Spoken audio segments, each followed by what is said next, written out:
Batangas trip mga tropa. Tara, samahan nyo ako sa trip ko sa buhay. Ako nga pala si Rebicel, KNG. Yeah. You're all set. Ride with confidence. Your helmet is fresh, clean, and ready for the road.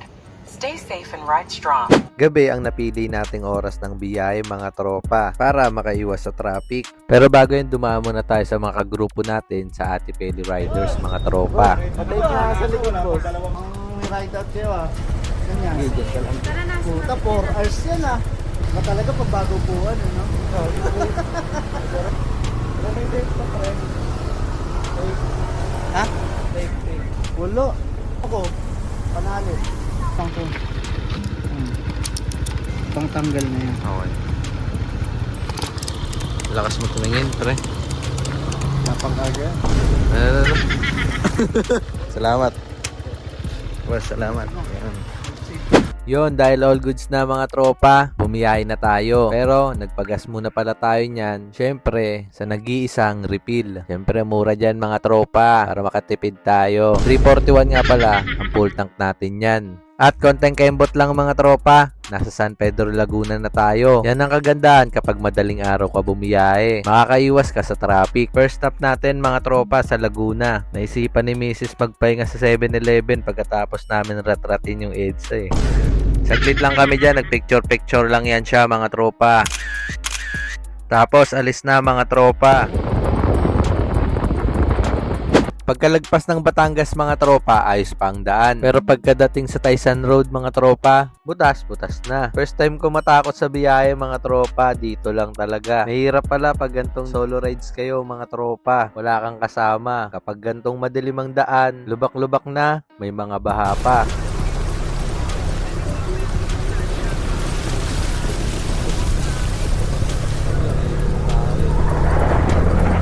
Mahirap din pala walang MDL mga tropa, no? Hindi sapat ang ilaw ng headlight. Kaya sa mga gantong biyahe, ang mahalaga may MDL ka para kita mo ang daan ng mas malinaw. At dito mga tropa, may nakita tayo dito nag-aantayan ng mga riders. Kaya lumikod na din tayo dito at sumabay para at least may kasama tayo. Mas safe tayo mga tropa. At mga papunta rin palang mga Lobo Batangas yan. Kaya sakto makakasabay natin palabas sa malubak na daanan na to. Mga tropa, tingnan nyo yung dinadaanan namin. Grabe! Hindi namin makita yung daan. Tapos, mga ilaw. Ingat tayo, ingat.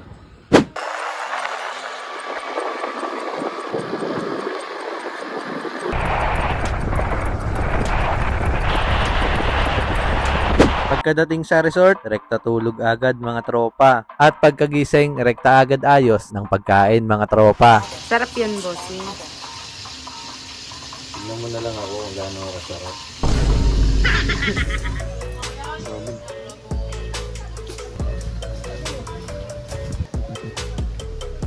Ito.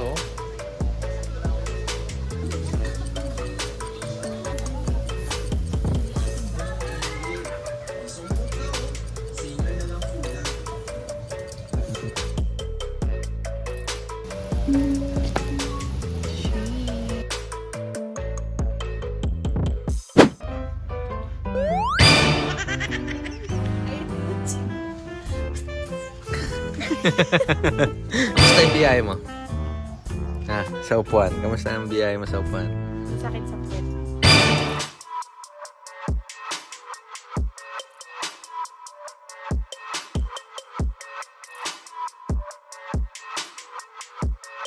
Ganda dito mga tropa.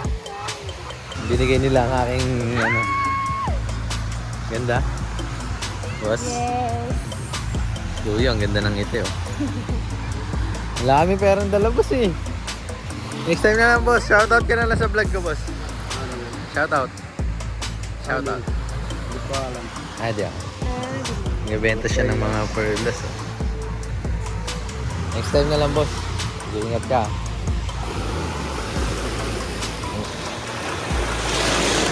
Mga tropa ba yung grabe na initim ko dito. Kanina kasi bumili ko ng ano, yung mga kailangan sa ano, sa saan yun?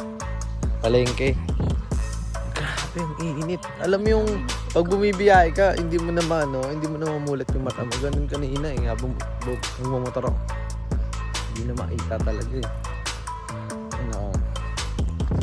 At dito mga tropa, pumasok muna tayo sa kwarto kasi sobrang init sa labas. Kaya tamang kontenta na lang muna sa kwarto mga tropa. Dahil iniintay namin maghapon para hindi na mainit yung araw. Vlog na kami ngayon. Punta kami sa dagat kasi magsiswimming kami. Next! Matad siyan. Kaso, Lasing na kami, guys. lasing na yung kasama ko eh. Mounted siya na yun eh. I-edit ko sana ng mounted siya eh. Sunset! Eh, Pakita mo yung sunset! kaso tabingin na maglakad. Oy! Lakas mo. Ayun! Picture mo ako sunset. Yan. Picture, anak! Isa pa. Yun o. Siya ba? Ikaw. Ayaw nga. Ako. Pang my day.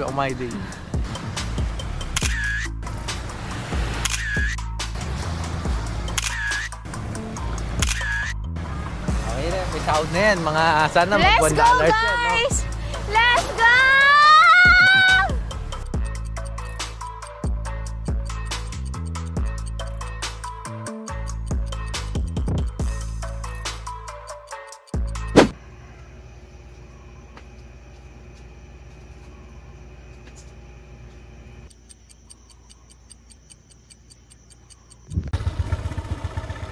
Tara na. Let's go. Yung cellphone.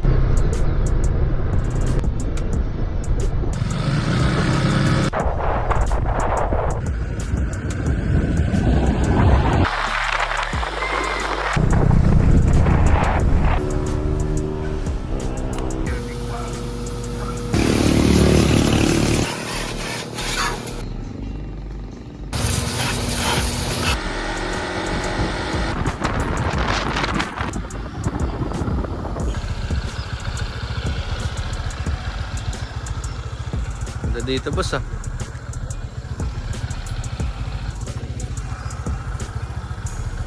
Let's go.